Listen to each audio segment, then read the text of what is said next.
Oke, selamat datang dan selamat bergabung untuk rekan-rekan mahasiswa, khususnya rekan-rekan mahasiswa Sistem Komputer STIM Istiqlal Indonesia. Untuk kesempatan hari ini, eee, ada satu topik yang saya akan, sampaikan untuk mendukung dari, mata kuliah Metodologi Penelitian dan Statistika. Nah, adapun topik yang saya akan sharing untuk kesempatan kali ini yaitu berjudul penulisan dan sistematika penelitian atau tugas akhir. Jadi materi ini disusun untuk rekan-rekan mahasiswa dalam mata kuliah Metodologi Penelitian dan Statistika untuk program studi sistem komputer khususnya dan segala program studi yang ada di Indonesia. Jadi saat ini saya dan rekan-rekan dosen lainnya sedang WFH, yaitu work from home karena ada pandemi COVID-19 yang sedang bergolak saat ini. Jadi untuk topik kali ini yaitu lebih memfokuskan bagaimana kita atau kalian yang sedang melakukan atau sedang riset tentang seminar atau proposal atau tugas akhir sehingga mampu menghasilkan sebuah proposal yang dianggap layak untuk diajukan. Nah, jadi sebelum saya memulai pemaparannya, terlebih dahulu saya salah satu dosen di sistem komputer di STIK Indonesia. Nama saya Agung Eka, panggilannya, dan lengkapnya yaitu Anak Agung Widayakayana, SPD MPD. Jadi salah satu dosen program studi sistem komputer di STIK Indonesia. Jadi pendidikan S1 yaitu pendidikan teknik elektronika, S2 teknologi pendidikan. Jadi bidang keilmuan saya yang tekuni saat ini elektronika, elektro, teknologi pembelajaran, dan sistem kendali.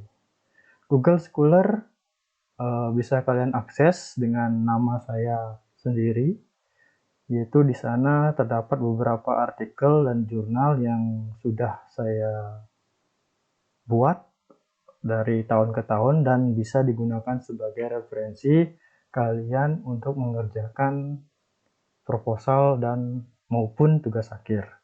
Email dan detail yang lainnya bisa kalian simak di slide ini.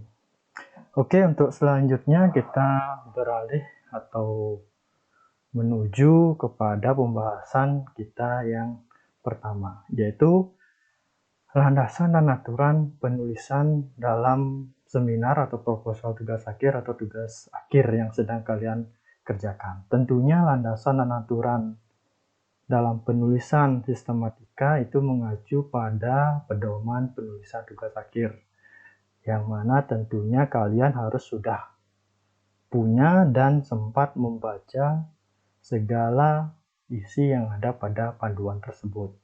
Jadi pemaparan pada slide ini lebih mengumumkan dan juga memberikan poin tertentu yang lebih mendapatkan perhatian sehingga nantinya segala penulisan sistematika yang kalian buat pada proposal kalian minim yang namanya revisi sehingga tidak menyulitkan dosen pembimbing kalian untuk merevisi proposal kalian. Oke, jadi selanjutnya yang pertama kita akan melihat sistematika terlebih dahulu, penulisan seminar dan tugas akhir. Yang mana yang sedang melakukan seminar tentunya susunan dari babnya yaitu bab 1, bab 2, bab 3. Nah, sampai bab 3 ditambah juga dengan daftar pustaka atau DP dan lampiran. Jadi dipoinkan 3 bab tersebut sudah mampu kalian kerjakan, sehingga untuk ke tahap selanjutnya bisa kalian lebih mudah. Yang mana selanjutnya setelah seminar yaitu tugas akhir lebih banyak menambahkan beberapa bab, yaitu bab 4, bab 5, abstrak, dan lain-lain sebagainya. Jadi itu semua merupakan sistematika dari seminar dan tugas akhir yang akan kalian kerjakan atau mungkin sudah kalian kerjakan saat ini. Oke, untuk selanjutnya yang pertama kita akan bahas, karena ini sangat mendetail sekali, yaitu tentang cover. Jadi cover ini menjadi penting sekali karena sebagian besar mahasiswa saat melakukan bimbingan itu tidak menyertakan cover. Jadi langsung pendahuluan yang ada di bab 1, dan tentunya itu menyulitkan dosen pembimbing untuk mengetahui secara jelas apa sih judul atau topik yang kalian ajukan. Dan juga poin-poin yang ada di cover itu menjadi perhatian khusus untuk kalian. Yang pertama tentunya yang paling atas yaitu identitas. Kalian mengerjakan seminar atau proposal atau tugas akhir. Jadi buatkan dia sesuai dengan yang kalian kerjakan pada saat itu. Jika proposal, jadi dituliskan di sini proposal tugas akhir. Jika tugas akhir, jadi dituliskan tugas akhir. Jadi itu semua merupakan bagian dari identitas, sehingga dosen pembimbing 1 dan 2 lebih mudah untuk melihat dan memahami apa yang kalian buat. Selanjutnya, setelah tugas akhir atau identitas yang pertama, yang selanjutnya adalah judulnya. Judul harus jelas, jangan ambigu dan tidak lebih dari 12 suku kata. Jadi jangan membuat judul terlalu panjang dan juga terlalu banyak kata-kata yang tidak perlu. Jadi cukup harus jelas, jadi bisa dimengerti dan tidak ambigu. Nah, itu untuk penulisan judul. Untuk selanjutnya adalah identitas kalian, nama peneliti, dosen pembimbing 1 dan 2, program studi, nama instansi, dan tahun diatur dengan jarak yang baik. Jadi spasi menentukan komposisi dari setiap identitas yang ada di sini, sehingga tidak terlalu mepet ke atas maupun tidak terlalu longgar, sehingga memberikan sebuah kesan yang indah di awal untuk selanjutnya bisa membimbing di bab selanjutnya. Jadi ini adalah bagian awal yang harus kalian kerjakan, harus kalian susun, dan juga beberapa bab-bab selanjutnya yang selanjutnya harus kalian lebih teliti lagi dalam mengerjakan. Oke, cover saya rasa cukup. Dan jika dirasa saat ini kalian masih belum sesuai menulis cover, segera lakukan revisi sebelum nantinya direvisi oleh dosen pembimbing. Oke, selanjutnya saat ini tentunya jika kalian mengambil MPP berarti sedang mengerjakan seminar atau proposal tugas akhir. Nah, tentunya sistematikanya seperti ini.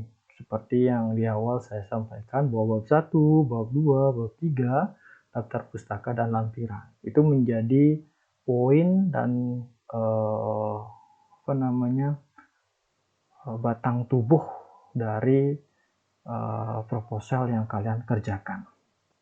Nah, untuk selanjutnya kita akan menuju yaitu tentang overview daripada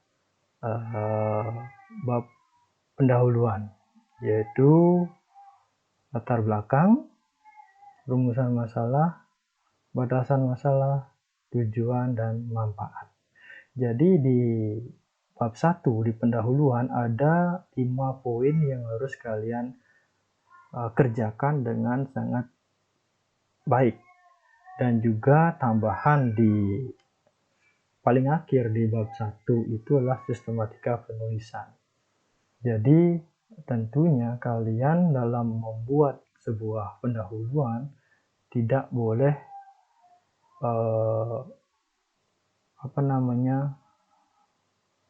mengatur urutan secara acak. Jadi setelah latar belakang yaitu rumusan masalah, setelah rumusan masalah batasan, tujuan, manfaat. Jadi berikut ini merupakan alur atau sistematika di bab 1 yaitu pendahuluan. Oke, untuk selanjutnya pada latar belakang, yaitu biasa disingkat dengan LBM, latar belakang masalah. Ini mencerminkan seberapa kuat dan seberapa paham kalian memahami topik penelitian yang kalian ajukan. Jadi di LBM ini, latar belakang masalah ini memaparkan segala data informasi yang kalian peroleh, baik itu dari lapangan ataupun dari literatur yang kalian baca, dan kalian tuangkan dalam bentuk yang lebih unik. Sehingga jika kita lihat latar belakang masalah itu ada beberapa poin yang menjadi kuncinya. Yang pertama dalam menulis latar belakang, yaitu poin pertama adalah adanya fakta, data, dan informasi dari topik penelitian yang diajukan. Jadi cari fakta dan data sebanyak mungkin yang mendukung dari topik penelitian yang kalian ajukan. Nah, fakta, data, dan informasi tersebut kalian dapat cari atau dapat kalian baca dari hasil penelitian terdahulu. Dan itu merupakan acuan pada pembuatan paragraf awal. Ya, jadi fakta, data, dan informasi itu menjadi leader, menjadi poin pertama dalam penulisan paragraf yang ada di latar belakang masalah. Jadi jangan terlalu sering kalian membuat paragraf awal itu dengan kalimat-kalimat definisi. Jadi kalimat definisi sebaiknya nantinya itu lebih cocoknya di bab 2. Jadi untuk bab 1, apalagi di paragraf awal, itu lebih memfokuskan apa yang kalian dapatkan tentang fakta, data, dan informasi dari topik penelitian. Nah, poin selanjutnya, poin 2, itu berisikan kesenjangan atau gap atau masalah yang muncul pada penelitian. Jadi fokuskan gap atau masalah yang ditemukan, perlihatkan gap tersebut atau masalah tersebut dari sudut pandang yang berbeda. Jadi saya rasa kalian harus mampu mengolah sebuah permasalahan yang kalian temui itu dari sudut pandang yang berbeda. Jika biasanya kalian melihat dari depan, mulailah melihat dari belakang, dari samping, dari bawah, atau dari atas masalah yang kalian temui, sehingga memberikan kesan yang baru dari permasalahan tersebut. Nah, selanjutnya poin 3, jelaskan solusi yang terbaru untuk memecahkan masalah penelitian tersebut. Jadi kalian jabarkan secara umum metode yang kalian lakukan atau yang kalian ingin gunakan, pengumpulan data seperti apa yang kalian gunakan, model-model yang kalian akan gunakan, algoritma sampai formula yang mungkin itu menjadi penyelesaian atau alat atau langkah-langkah sehingga masalah yang kalian jabarkan di atas itu mampu terpecahkan. Nah, untuk poin yang terakhir yaitu poin 4, jelaskan kebaharuan yang ada pada penelitian yang akan kalian ajukan. Jadi di sini kalian dituntut untuk menjabarkan hal-hal yang baru seperti apa yang ada di penelitian kalian. Jadi berikan penjabaran bahwa penelitian kalian ini, yang kalian ajukan ini, memiliki nilai kebaruan atau disebut dengan novelty. Contohnya misalnya masalah yang lama menggunakan metode yang baru, atau metode yang lama menyelesaikan masalah yang baru. Nah, itu semua menjadi poin dalam penyelesaian latar belakang masalah.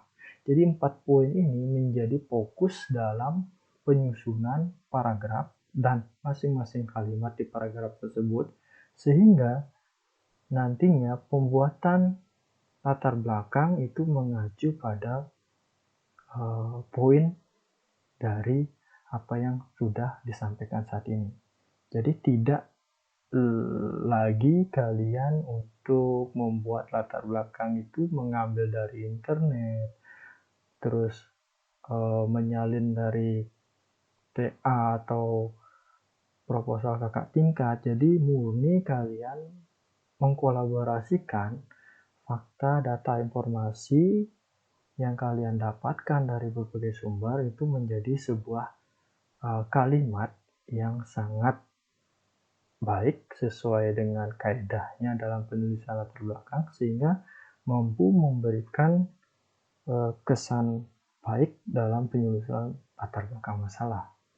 Jadi itu semua merupakan kunci poin dari penulisan latar belakang masalah. Nah, jika kalian sudah membuat latar belakang masalah dan belum mengetahui seberapa besar poin di masing-masing kalimat, silakan kalian baca kembali dan cocokkan dengan poin yang ada di slide ini. Apakah sudah ada fakta, data, informasi? Apakah masalahnya sudah difokuskan secara baik? Apakah ada solusi yang terbaru? Apakah ada kebaharuan dalam penelitian yang kalian ajukan? Nah, itu semua merupakan bagian penting dari penulisan latar belakang masalah.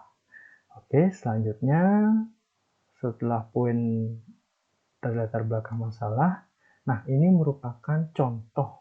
Jadi ada beberapa contoh yang perlu direvisi, ada yang sudah baik dan tidak perlu direvisi. Jadi contoh yang pertama inilah contoh yang masih perlu direvisi. Jadi seperti yang kita ketahui, latar belakang masalah itu kebanyakan mahasiswa ya, khususnya di STIK Indonesia, baik di sistem komputer dan di teknologi atau di teknik informatika, itu memulainya dengan kalimat definisi seperti ini. Jadi pembayaran adalah salah satu transaksi. Nah, ini merupakan sebuah definisi dari pembayaran. Begitu juga dengan contoh yang di sebelahnya. Jadi inventory adalah suatu persediaan. Nah, sebaiknya kalimat ini ada di bab 2, sehingga memberikan pendukung dari topik yang diajukan, bukan letaknya di latar belakang masalah. Latar belakang masalah di bagian pertama ini lebih mempoinkan atau mengkhususkan tentang data, fakta, dan informasi yang mendukung topik penelitian. Jadi, usahakan kalian membuat kalimat yang mengandung 3 unsur tersebut dan boleh mencantumkan sumbernya. Nah, itu lebih baik lagi. Nah, ini contoh yang masih perlu direvisi. Nah, contoh yang lebih baik. Jadi, ini merupakan contoh yang lebih baik dari yang tadi. Jadi, latar belakang masalah sudah memaparkan fakta, data, dan informasi terkait dengan topik penelitiannya, baik yang ada contoh di sebelah kiri maupun yang di sebelah kanan. Jadi mulailah kalian membuat kalimat di paragraf pertama itu fakta, data, informasi. Nah, selanjutnya kalian bisa menyambungkan kalimat selanjutnya atau paragraf selanjutnya ke tempat kalian lakukan penelitian atau langsung menuju permasalahan yang ada di tempat penelitian. Jadi segala kalimat yang ada di masing-masing paragraf itu menjadi poin tersendiri dari apa yang kalian kerjakan. Nah, inilah contoh salah satu contoh yang lebih baik daripada yang tadi, sehingga mengurangi revisi pada bab 1, yaitu di latar belakang masalah. Selanjutnya ini contoh secara satu latar belakang penuh, yaitu bisa kalian lihat di bab pertama pendahuluan, yaitu di paragraf awal itu penjelasan data informasi tentang topik penelitian, bukan definisi. Di paragraf kedua yaitu objek penelitian masalah yang ditemui dalam sudut pandang. Jika kalian baca, ini tentang kebiasaan masyarakat berbelanja. Untuk paragraf yang ketiga, ini menawarkan salah satu solusi yang ditawarkan dan penjabarannya dibuat sangat detail. Lanjutannya seperti ini. Jadi di paragraf keempat ini novelty dari penelitian yang diajukan. Apa kebaruan dari penelitian yang diajukan? Kalian silakan jabarkan di bagian ini. Jadi bagian ini memberikan sebuah nilai-nilai kebaruan yang ada di penelitian yang kalian ajukan. Nah, ini merupakan contoh penuh dari penyusunan latar belakang masalah. Yang tentunya jika kalian sudah membuat dan masih ragu, silakan baca kembali dan tolong cocokkan apakah kalimat yang ada di paragraf kalian itu sudah mengandung poin-poin yang tadi. Jika belum, sebaiknya lakukan revisi dan baca ulang kembali dan baru lakukan pembimbingan. Nah, untuk selanjutnya, poin plus dalam penyusunan latar belakang yang pertama adalah latar belakang ditulis minimal 1,5 halaman kertas A5, boleh lebih. Jadi tidak semata-mata hanya 1,5 halaman, tapi boleh lebih untuk bisa kalian menuangkan ide-ide atau data-data informasi yang kalian dapatkan. Terus paragraf, jumlah baris dalam satu paragraf paling banyak 6-8 baris.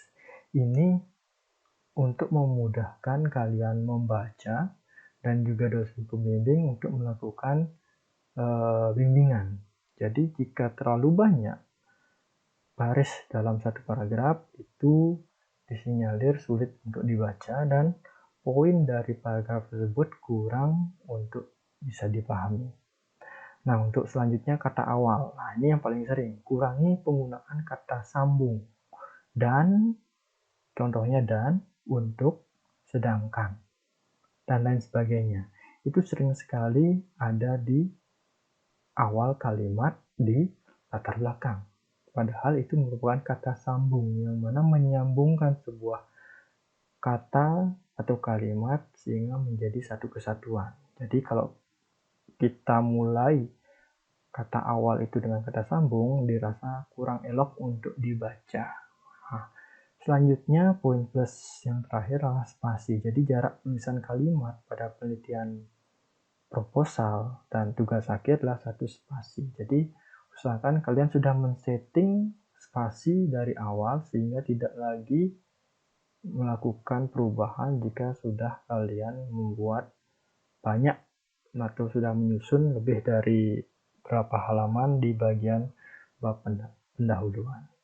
Oke, ini poin plus di latar belakang masalah. Selanjutnya kita menuju poin yang kedua di bab pendahuluan, yaitu rumusan masalah. Oke, rumusan masalah ini merupakan potret. Jadi apa sih yang akan kita kerjakan?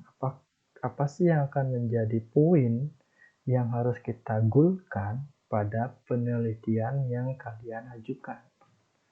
Jadi di sini merupakan poinnya. Sehingga apa yang akan kalian kerjakan, tuangkanlah di rumusan masalah. Nah, dalam penyusunan rumusan masalah, itu kita mengenal yang namanya 5W1H. Sering kita menggunakan, tapi kita kurang memahami maksud dari 5W1H. Jadi 5W1H itulah what, where, when, who, why, dan how. Jadi untuk penelitian yang rata-rata dilakukan mahasiswa STIMIK Stikom Indonesia, khususnya di sistem komputer, itu lebih banyak kepada how, menggunakan kata how, yaitu bagaimana. Nah, untuk 5W yang lain itu sering digunakan pada penelitian-penelitian yang lain. Nah, dalam penyusunan penelitian mungkin sudah dibahas pada sesi-sesi sebelumnya tentang pengambilan topik penelitian oleh Pak Bude di depan. Nah, di sini kembali mengingatkan bahwa penelitian itu tidak hanya rancang bangun. Jadi ada analisis, ada R&D, adalah Research dan Development, studi literatur yang terakhir. Jadi rata-rata 4 jenis penelitian ini memiliki poinnya masing-masing. Jika kalian mengambil rancang bangun, jadi poin plusnya adalah menciptakan suatu alat atau sistem atau aplikasi untuk tujuan tertentu. Itu lebih banyak menggunakan how, bagaimana. Ya, bagaimana merancang bangun, bagaimana mengimplementasikan, bagaimana menguji. Nah, selanjutnya, jenis penelitian analisis ini goalnya adalah tersusunnya metode, formula, algoritma yang mampu menyelesaikan gap atau permasalahan. Ini lebih umum lagi menggunakan 5W. Di mana analisis itu dilakukan, siapa yang melakukan analisis, dan lain sebagainya. Itu lebih umum lagi. Nah, selanjutnya R ini adalah pengembangan, atau nama lainnya dari R&D adalah pengembangan. Terciptanya alat atau sistem yang memiliki kebaharuan dari yang sebelumnya untuk suatu tujuan tertentu. Nah, untuk R&D juga penggunaannya lebih sering ke how, atau bagaimana melakukan pengembangan. Model apa yang dilakukan, langkah apa yang dilakukan. Nah, itu di R&D. Nah, selanjutnya yang terakhir adalah studi literatur. Penelitian studi literatur ini goalnya tersusunnya kaedah-kaedah yang baru yang bersumber dari segala informasi. Jadi lebih menekankan penelitian dengan studi literatur atau sumber pustaka, baik yang lama atau yang terbaru, itu disusun menjadi sebuah kaedah yang baru. Dan ini lebih mengkhususkan penelitiannya yang bersifat kualitatif. Nah, ini merupakan bagian terpenting di penyusunan bab 1. Jika kalian membuat rumusan masalah dan menggunakan kata 5W1H, yang mana ini merupakan kalimat pertanyaan dan tentunya harus diakhiri dengan tanda tanya. Jika tanpa tanda tanya, berarti kalian sudah melewatkan pembelajaran kalian waktu SMP tentang EYD. Nah, untuk itu tolong kembali dilihat apakah rumusan kalian menggunakan salah satu kalimat yang ada di sini. Apakah sudah ada tanda tanya atau belum? Jika belum, silakan revisi kembali sebelum kalian lakukan bimbingan selanjutnya. Oke, rumusan masalah. Kita lanjut ke contoh. Nah, ini merupakan contoh yang perlu revisi. Contoh yang pertama dibuatkan bagaimana. Tentunya dia menggunakan how, kalimat tanya, tetapi diakhiri dengan titik. Ini sudah jelas melanggar dari penulisan rumusan masalah. Dia bertanya, bagaimana? Tentunya di sini harus diakhiri dengan tanda tanya. Begitu juga di sini, bagaimana merancang bangun sistem? Diakhiri dengan titik. Ini tentu harus direvisi. Biarpun kalimatnya sudah bagus, tetapi kurang satu tanda atau salah tanda itu mengakibatkan segala keseluruhan kalimat yang kalian kerjakan itu salah karena EYD-nya tidak sesuai. Nah, contoh ini perlu direvisi, jadi contoh yang lebih baik dari yang tadi seperti ini. Jadi, buatkan kalimat pertanyaan di rumusan masalah yang menjadi poin apa yang kalian kerjakan itu diakhiri dengan tanda tanya. Jadi dua contoh rumusan masalah ini merupakan contoh yang lebih baik dan bisa kalian terapkan di proposal dan tugas akhir kalian. Jadi buka kembali rumusan masalah kalian dan lihat apakah sudah sesuai dengan EYD atau belum. Jika sudah, teruskan, dan jika belum, lakukan revisi dan segera. Nah, terus selanjutnya, setelah rumusan masalah, yaitu adalah batasan masalah. 16 itu artinya sudah ada di slide 16, jadi sudah 16 slide, sudah kalian simak. Nah, untuk selanjutnya, di batasan masalah ini lebih menekankan batasan masalah yang ada di topik penelitian kalian. Kenapa perlu dibatasi? Ya tentunya kalian sebagai peneliti itu memiliki keterbatasan yang pertama, waktu, tenaga, dan dana. Ketiga aspek itu membuat kalian tidak bisa secara menyeluruh melakukan atau menggali masalah-masalah yang kalian temui. Jadi perlu dibatasi. Ya, jadi poin pertama dalam pembatasan masalah, yang pertama adalah cermati topik penelitian yang kalian susun. Jadi cermati topik penelitian yang kalian susun. Dalam membuat batasan, jika kalian sudah tahu topik penelitian yang akan kalian susun, kalian mampu untuk membatasi seberapa jauh kalian melakukan penelitian. Ya, jadi itu poin pertama. Poin kedua adalah batasi ruang lingkupnya. Jika kalian rasa mampu hanya untuk satu kelas, gunakan satu kelas. Jika kalian mampu untuk satu desa, gunakan satu desa. Jangan lebih. Karena kalau lebih, tentunya akan memakan waktu, tenaga, dan dana yang lebih banyak.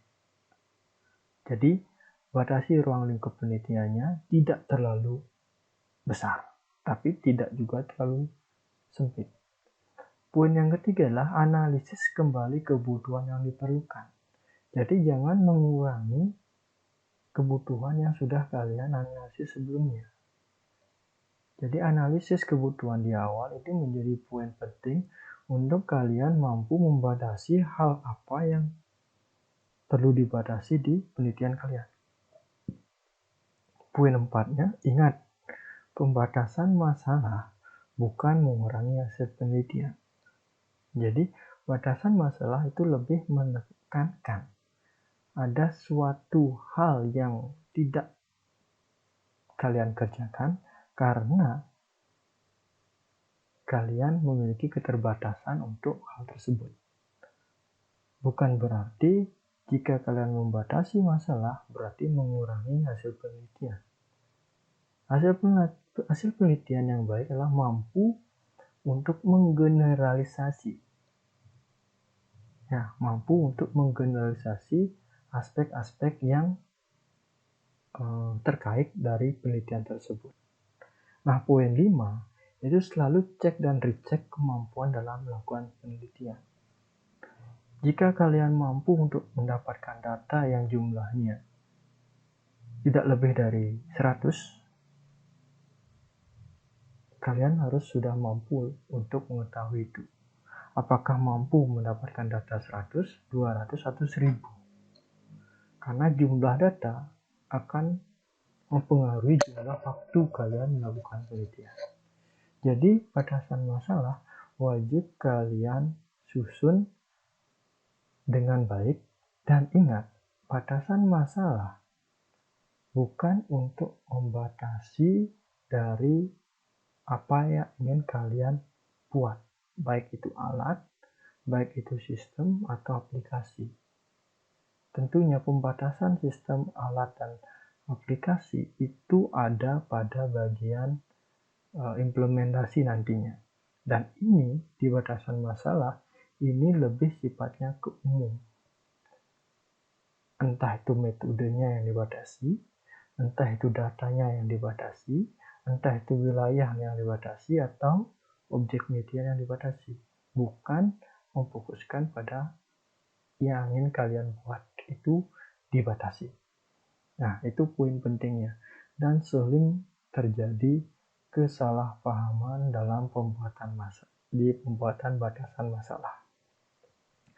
Dan jika kalian menyimak video ini dan kalian sudah membuat batasan masalah dan dirasa itu masih belum merupakan batasan masalah, segera revisi. Lakukan refleksi kembali batasan secara umum di penelitian kalian. Karena itu menjadi poin penting untuk kalian melanjutkan penelitian ke tahap berikutnya. Nah, contoh dari batasan masalah yang perlu revisi adalah seperti berikut. Jadi batasan yang pertama ini, contoh yang pertama, ini memfokuskan bahwa batasan itu hanya proses rancang bangun sistem informasi pengajuan anggaran PMI Kota Denpasar berbasis web. Tentunya ini bukan batasan masalah. Inilah batasan yang seharusnya tidak perlu dibatasi karena judulnya sudah tentu tentang web dan dia batasi lagi tentang web. Tentunya ini kurang mencerminkan batasan masalah. Begitu juga di poin B dan C. Batasan masalahnya hanya untuk staf. Dilakukan untuk membantu staf. Jadi tidak ada batasan masalah yang benar-benar membatasi penelitian yang dibuat. Ini semata-mata yang dibatasi adalah sistemnya, bukan penelitiannya. Begitu juga untuk contoh yang kedua. Ya, jadi batasan masalah masih di seputaran sistem, alat, aplikasi, sehingga ini menjadi contoh yang kurang baik di penulisan batasan masalah. Jadi perlu pemahaman yang lebih mendalam tentang pembuatan batasan masalah. Dan ini menjadi PR kalian untuk mampu membuat batasan masalah yang baik. Oke, untuk selanjutnya ini contoh batasan masalah yang lebih elok, yaitu yang enak dan baik untuk digunakan. Yang pertama tentunya adalah data. Contoh misalnya data yang digunakan yaitu tahunnya berapa, tahun dari kapan sampai kapan. Ini sudah pasti batasan yang bagus karena dia membatasi data yang digunakan, tidak semua data digunakan. Yang kedua, data transaksi itu dimasukkan. Jadi kategori apa yang dia akan kerjakan.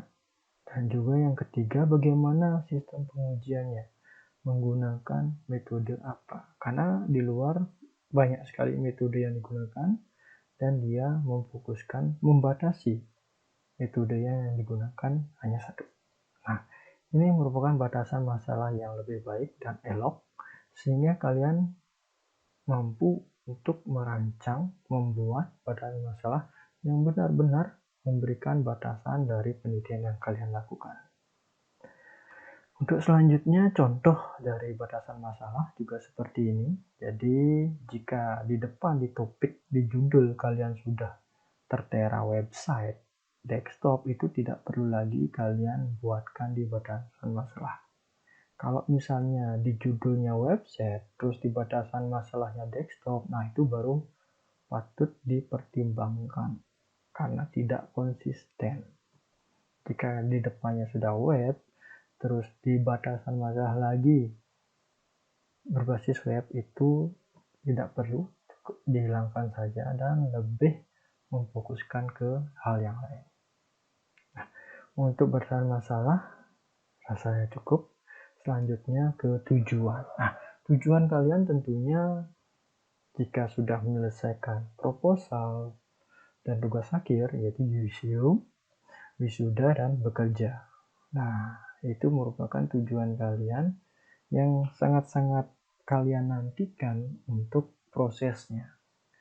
Dan untuk itu semua, dan untuk menggapai itu semua, kalian wajib menyelesaikan segala rintangan atau tantangan yang ada di kampus. Dan tentunya tantangan yang pertama adalah kalian harus menyelesaikan seminar dan tugas akhir. Nah, di tujuan penelitian, yang menjadi fokus dari tujuan penelitian adalah bahwa tujuan penelitian itulah menjawab dari rumusan masalah. Dan keterkaitan tujuan dengan rumusan masalah itu menjadi poin bahwa dalam pembuatan atau penulisan tujuan itu yang kalian perhatikan adalah perhatikan rumusan masalahnya. Yang kedua, kalimat yang digunakan di tujuan yaitu kalimat pernyataan. Jadi kalian menyatakan apa yang kalian akan tuju. Yang ketiga, jumlah tujuan wajib sama dengan RM, yaitu rumusan masalah. Jadi jika rumusan masalahnya ada 1, ya tujuannya 1. Jika rumusan masalah ada 3, ya tujuannya 3. Tidak lebih, tidak kurang. Itu menjadi poin penting di tujuan. Seringkali pada saat bimbingan, pembuatan rumusan masalah itu jumlahnya 1 dan 2. Tapi di tujuan tiba-tiba bertambah. Ada 3, ada 4. Dan itu tentunya tidak konsisten dalam pembuatan proposal tugas akhir. Nah, adapun contoh dalam pembuatan rumusan masalah yang masih ambigu dan perlu revisi lah seperti ini. Jadi bagaimana merancang, membangun, terus tujuannya adalah membuat rancangan. Tentunya ini sudah salah. Yang pertama lah bagaimana merancang dan membangun, terus tiba-tiba di tujuan membuat rancangan. Hanya merancang, tidak membangun. Nah, tentunya tidak konsisten dan ini perlu revisi. Contoh selanjutnya, bagaimana merancang bangun sistem informasi pembayaran. Dan di tujuannya dimulai dengan kata untuk merancang. Nah, untuk dihilangkan, mulailah langsung dari kata operasionalnya, yaitu merancang dan membangun sistem pembayaran di mana. Jadi, langsung kalimat pernyataan tanpa lagi kalian menambahkan kalimat yang lain. Dan diakhiri dengan tanda titik. Nah, di sini kurang tanda titiknya. Ini adalah contoh yang perlu revisi. Nah, contoh yang lebih baik dan elok adalah seperti ini. Jadi, bagaimana merancang dan membangun, dan tujuannya adalah merancang dan membangun sebuah sistem informasi, atau akuntansi, atau koperasi. Nah, itu merupakan satu kesatuan dalam penulisan tujuan dan rumusan masalah. Dan jika kalian masih rasa belum sesuai, silakan revisi segera. karena ini merupakan poin penting dalam penulisan di bab pertama. Untuk selanjutnya, setelah di tujuan, tentu ada manfaat penelitian. Dan tentunya manfaat penelitian yang baik itu memiliki cakupan manfaat yang luas. Tidak semata-mata untuk satu aspek. Manfaat harus mampu memberikan kontribusi ke semua aspek. Kalian melakukan penelitian pasti memerlukan data, tenaga dari teman atau yang lain, juga relasi atau teman kalian di kampus. Jika kalian merasa masyarakat memiliki dampak dari hasil penelitian, ya gunakan masyarakat. Manfaat apa yang masyarakat dapatkan dari penelitian? Perusahaan mungkin, instansi pendidikan, peneliti selanjutnya, sampai pemangku kebijakan yang ada di pemerintahan. Jika hasil penelitian kalian memberikan dampak yang menyeluruh, tentunya itu akan menjadi lebih baik.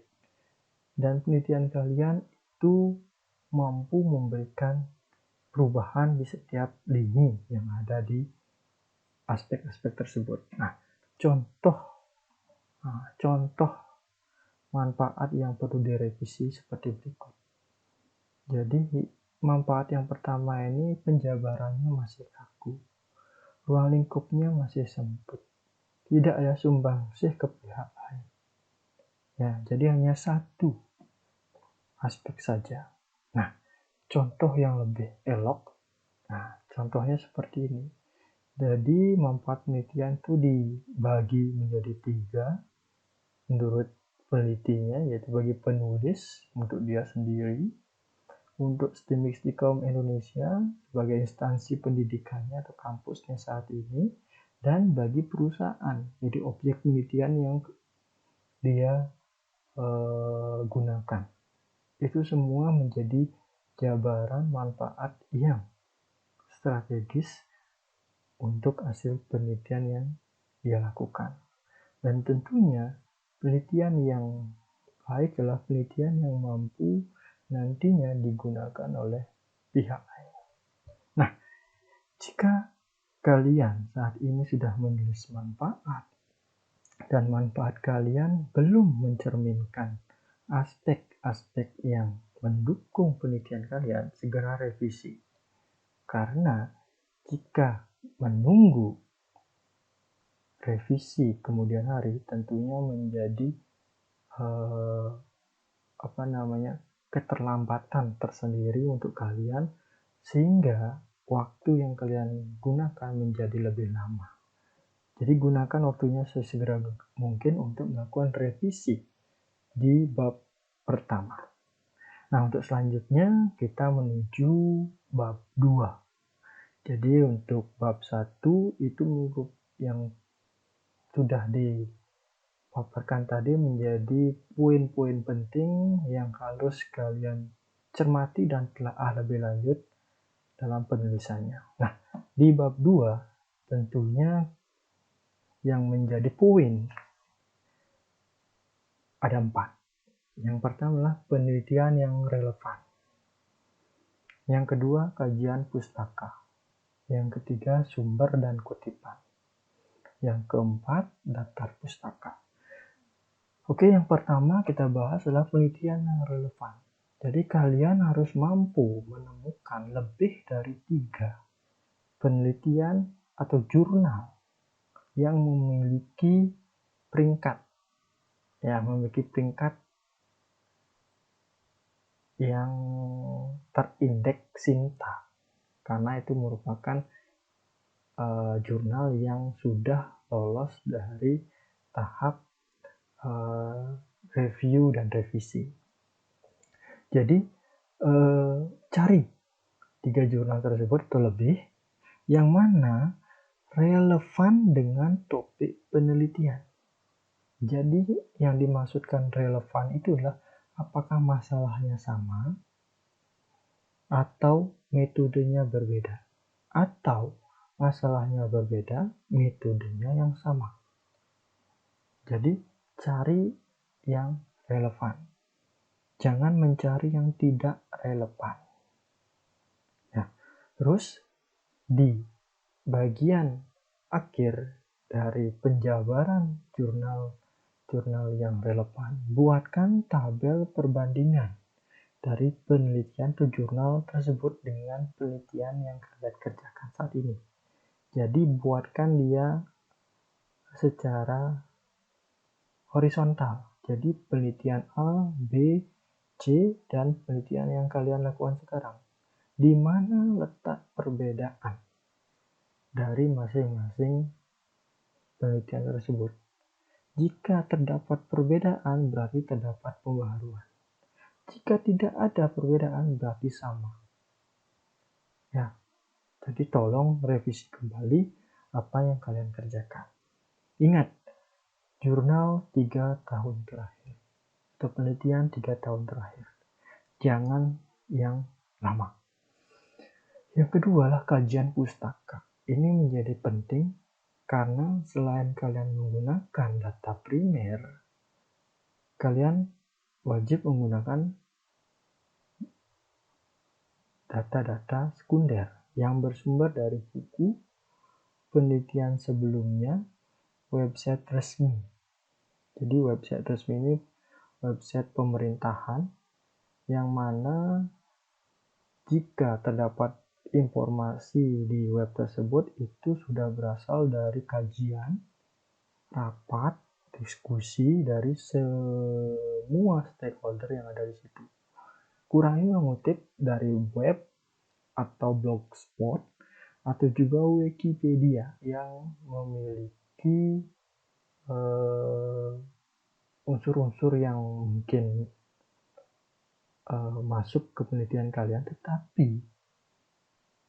tetapi sumber atau orang yang menulis web dan blogspot tersebut tidak kredibel dengan bidang keilmuannya. Jadi kurangi untuk mengutip dari web, blogspot, dan sebagainya. Yang ketiga adalah sumber dan kutipan. Jadi di sini sering sekali jika kalian membuat bab 2, itu kalian mencari sebanyak-banyaknya sumber. Nah, sumber tinjauan pustaka itu bagus, tetapi sering sekali sumbernya banyak tapi kutipannya tidak ada. Jadi serasa-rasa kalian membuat sendiri tinjauan pustaka, padahal tidak. Nah, tinjauan pustaka yang tidak berasal dari pemikiran kalian itu wajib ada sumbernya. Sumbernya kalian wajib cantumkan. Dan saat menulis bab 2, kalian harus sudah mampu membuat atau mengoperasikan yang namanya aplikasi manajemen pustaka, yaitu Mendeley. Yang mana bagian ini nantinya akan dijelaskan oleh teman saya, yaitu Gede Andika, yang nantinya akan menjelaskan secara teknis dan secara umum, secara khususnya juga tentang aplikasi Mendeley. Nah, di sini secara overview-nya saja bahwa kalian harus sudah mampu mengoperasikan aplikasi tersebut untuk menulis atau menyusun bab 2. Karena jika kalian tidak mampu mengkolaborasikan aplikasi itu akan menjadi kesulitan nantinya. Yang keempat adalah daftar pustaka. Tentunya jika kalian sudah membuat bab 2, wajib langsung menyusun daftar pustaka. Tidak boleh terlepas. Karena jika terlepas, maka apa yang ada di bab 2 tidak akan sama di daftar pustaka. Atau ada di daftar pustaka, tidak ada di bab 2. Itu menjadi revisi yang mayor nantinya dalam ujian nantinya. Nah, style penulisan daftar pustaka, jika kalian menggunakan Mendeley, itu silakan kalian set di situ ada stylenya sesuai nama kampus, yaitu Stedelijk Stijl Indonesia. Jadi gunakan itu untuk kalian membuat style penulisan, kutipan, dan daftar pustaka.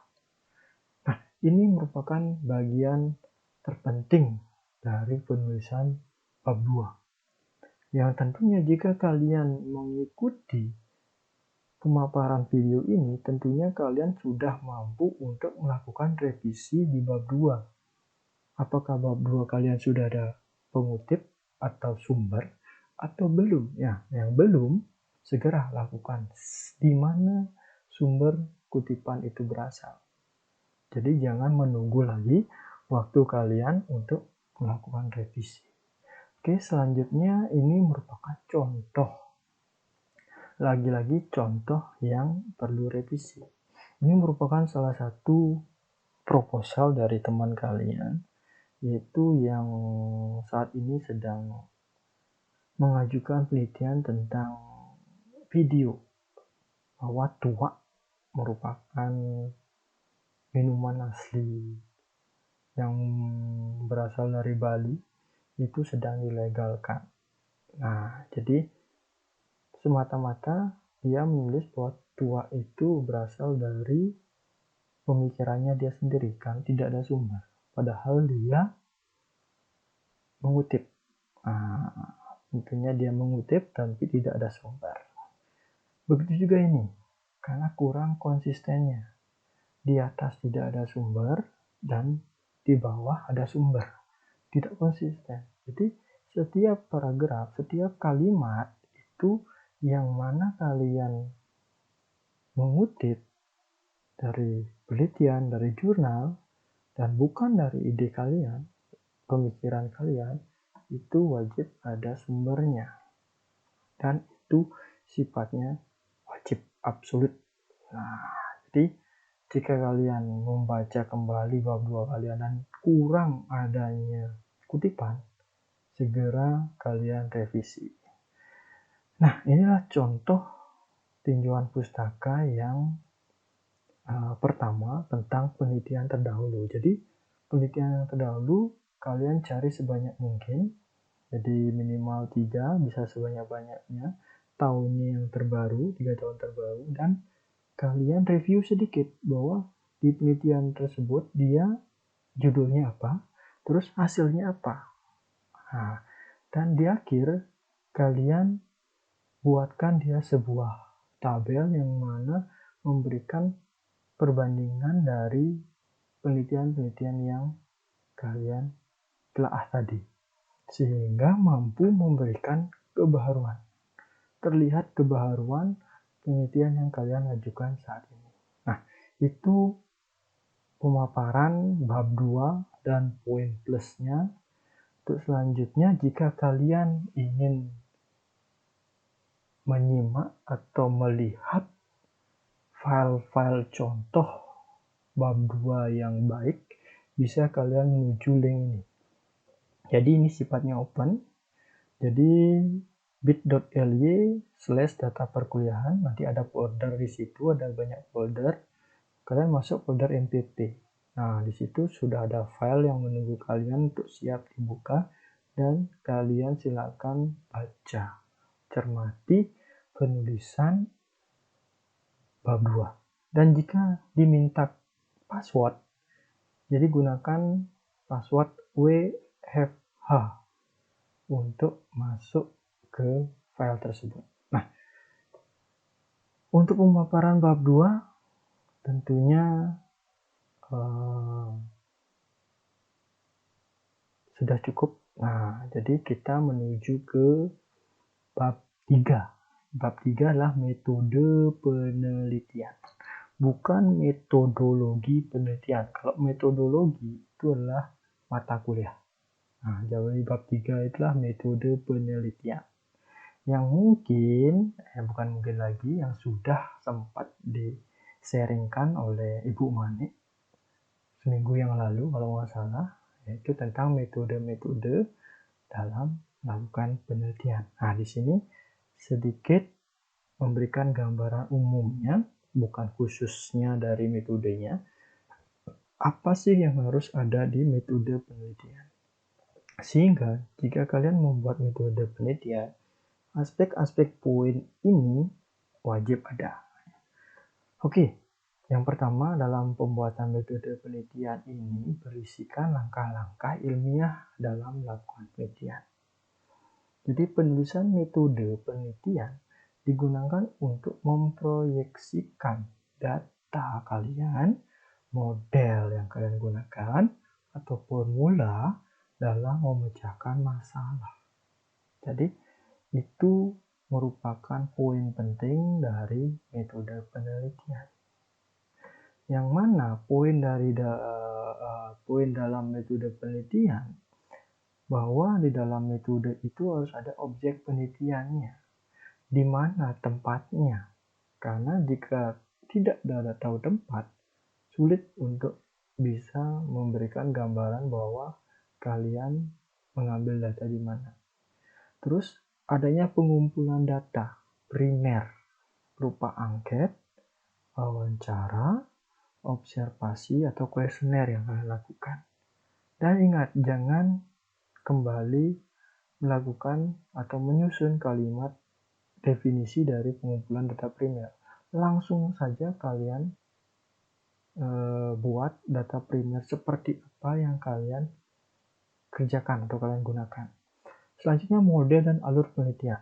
Apakah kalian menggunakan model atau alur atau langkah-langkah ilmiah pada penelitian kalian? Tuliskan sini dalam bentuk gambar atau dalam bentuk tabel. Selanjutnya, jika kalian anak sistem komputer, tidak asing lagi bahwa di metode penelitian wajib ada skematik. Skematik dari rangkaian yang kalian akan kerjakan. Layout, jadi layout bentuk pengkabelan yang kalian gunakan. Dan flowchart, yaitu bagan alir dari proses yang terjadi pada alat atau sistem yang akan kalian rancang dan bangun. Yang terakhir ada gambaran sistemnya. Ini gambaran sistem ini lebih mengkhususkan secara gambar tentang rancangan alat atau sistem atau aplikasi yang akan kalian buat, sehingga mampu memberikan gambaran awal, bentuk, bahan, dan juga ukuran dari alat, sistem, dan aplikasi yang akan kalian kerjakan. Jadi 1, 2, 3, 4, 5 poin ini menjadi fokus, menjadi poin yang sangat penting dalam pembuatan metode penelitian. Dan saat ini jika sudah ada yang melakukan pembuatan metode dan belum ada 5 poin ini atau kurang, segera tambahkan. Karena itu menjadi poin penting dalam penyusunan proposal.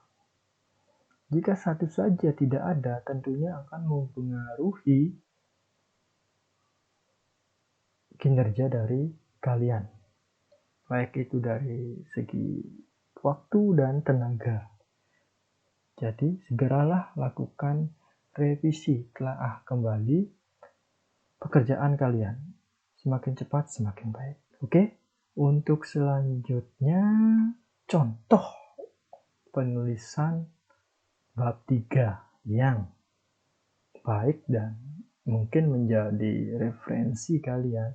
Bisa kalian temui atau kalian download atau kalian lihat di bit.ly data perkuliahan folder MPP, dan filenya adalah namanya bab 3. Silakan kalian buka, dan jika dimintakan password, gunakan WFH untuk membuka file tersebut. Nah, untuk selanjutnya tentunya kita akan membahas hasil penelitian. Nah, sebelum membahas hasil penelitian, tentunya pemaparan video ini akan menjadi kunci kalian untuk menyusun proposal yang baik. Proposal yang baik adalah proposal yang mampu kalian buat dengan selesai dan minim adanya revisi. Ya, jadi itu semua merupakan kinerja kalian nantinya. Apakah kalian mampu untuk menelaah video-video yang sudah di-sharekan oleh Bapak dan Ibu dosen, dan kalian sebagai mahasiswa SK wajib untuk kembali menelaah apa sih poin penting dari video-video yang di-share tersebut. Nah, untuk selanjutnya di bab 4 ini itu tidak penuh saya akan bahas, hanya poinnya saja, karena bab 4 ini adalah kreativitas.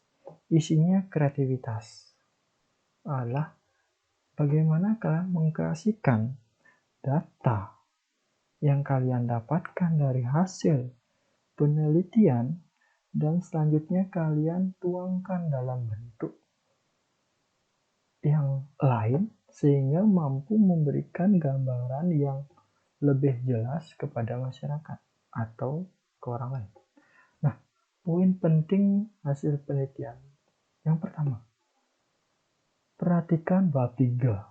Nah, tentunya jika menulis hasil penelitian, jika di bab 3 kalian ada alur penelitian, ada langkah-langkah penelitian, nah susunlah hasil penelitian itu sama dengan alur penelitian tersebut. Jangan melompat atau jangan acak. Ya, jadi perhatikan bab 3 kalian.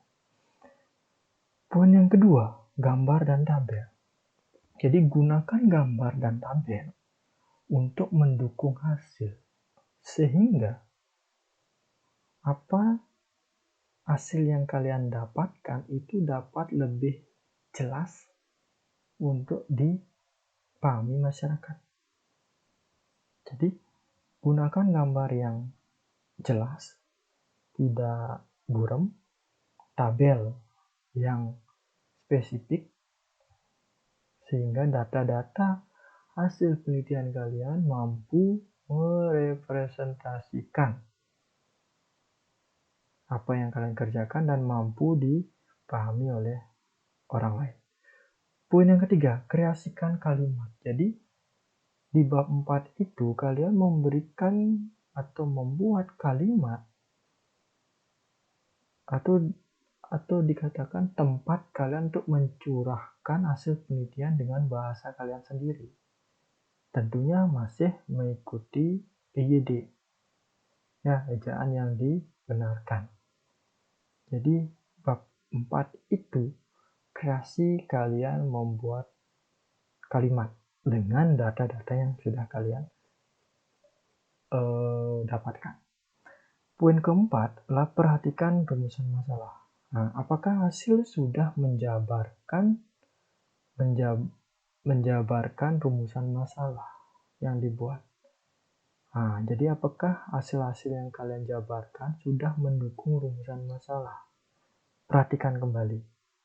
Ya, jadi inilah 4 poin penting penulisan hasil penelitian. Jadi jika nantinya kalian sudah menuju tugas akhir, buka kembali video ini dan baca kembali apa yang disampaikan sehingga kalian mampu mengingat bahwa ada poin penting untuk penulisan hasil penelitian. Tidak semata-mata kalian meniru atau mencontoh yang sudah ada sebelumnya tanpa kalian memahami apa yang akan kalian buat. Jadi wajib kalian kembali membuka video-video yang sudah di-sharekan sehingga kalian mampu untuk membuat hasil yang lebih baik.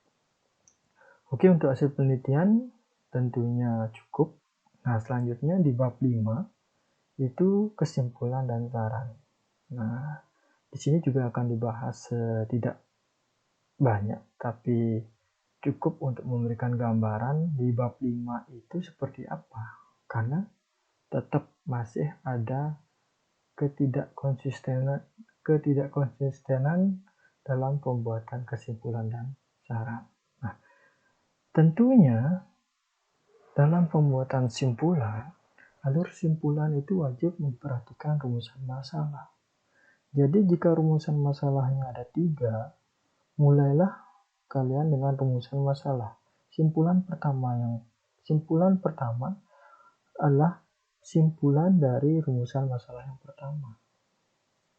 Apa yang poin di rumusan masalah pertama, apa potretnya, kalian simpulkan di yang pertama. Begitu juga yang kedua, begitu juga yang ketiga.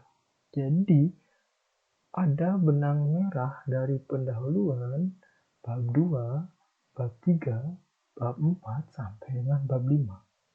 Itu semua benang merah yang tidak bisa terpisahkan satu dengan yang lainnya dalam penyusunan proposal.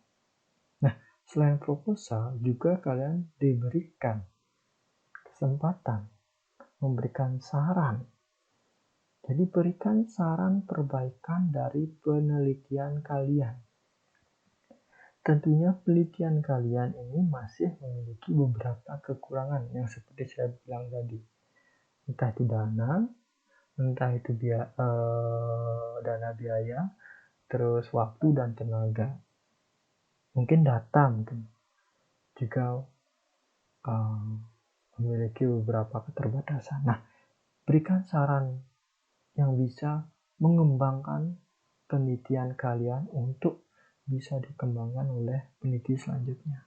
Akan menjadi poin tersendiri, poin plusnya, bahwa penelitian kalian menjadi hidup terus dan digeluti oleh masyarakat atau memberikan dampak yang penting untuk masyarakat sehingga kembali diambil untuk diteliti. Nah, itu semua pemaparan sistematika penulisan penelitian tugas akhir yang mananya jika kalian nantinya menyusun sampai dengan bab 4 dan bab 5, kalian kembali buka video-video yang sudah kalian dapatkan. Itu menjadi sebuah kamus penting kalian karena berisikan poin penting yang akan kalian kerjakan. Jadi jangan menunda waktu jika sudah melakukan ujian seminar, segeralah kalian melakukan implementasi apa yang kalian buat sehingga data dapat di awal, dapat menghasilkan hasil penelitian atau membuat hasil penelitian lebih cepat, kesimpulan dan saran dapat diselesaikan dengan segera. Nah, selanjutnya yang terakhir, sedikit saya akan sampaikan bahwa penyusunan daftar pustaka. Ya, penyusunan daftar pustaka gunakan style STIMIC Stikom Indonesia. Nah, jika tidak menemukan file tersebut, gunakan style yang standar, yaitu style apa. Yang pertama, dalam pembuatan daftar pustaka, konsistensikan penyusunan daftar pustaka. Jadi, apakah namanya dibuat penuh, nama depan, nama belakang, atau disingkat, atau yang lain. Setiap sumber memiliki susunan yang berbeda dalam daftar pustaka. Ingat, sumber dari buku berbeda penulisannya dengan jurnal. Penulisan dari majalah berbeda dengan buku. Begitu juga dari website. Tapi memiliki konsistensi yang penuh. Ya, jadi konsistensi penulisan daftar pustaka dari A sampai Z. Jadi mulailah dari alfabet A sampai Z. Dan jika kalian sudah membuat daftar pustaka dan belum otomatis dan masih acak, segeralah gunakan aplikasi manajemen daftar pustaka, yaitu Mendeley yang direkomendasi. Nah, ini merupakan poin penting karena inilah momentum kalian untuk mampu menunjukkan bahwa kalian mampu untuk membuat proposal penelitian yang baik. Proposal yang baik tentunya proposal yang selesai dikerjakan dan mampu memberikan sedikit revisi tentunya. Nah, untuk selanjutnya pemaparan video saya hari ini sampai di sini. Nantinya jika ada waktu dan kesempatan, ada beberapa video selanjutnya untuk lebih menekankan tentang hasil dan kesimpulan. Nah, untuk selanjutnya saya ucapkan terima kasih kepada rekan-rekan yang sudah menyimak dan menyempatkan waktunya untuk menonton dan menyaksikan video pemaparan tentang sistematika penulisan penelitian tugas akhir. Dan tentunya segeralah kalian memanajemen waktu kalian untuk menyelesaikan proposal. Karena tentunya di saat-saat ini waktu kalian sangat berharga untuk kalian gunakan sebaik mungkin. Oke, terima kasih. Sekian dari saya. Sampai jumpa dan selamat mengerjakan proposal tugas akhir. Sampai jumpa dan terima kasih.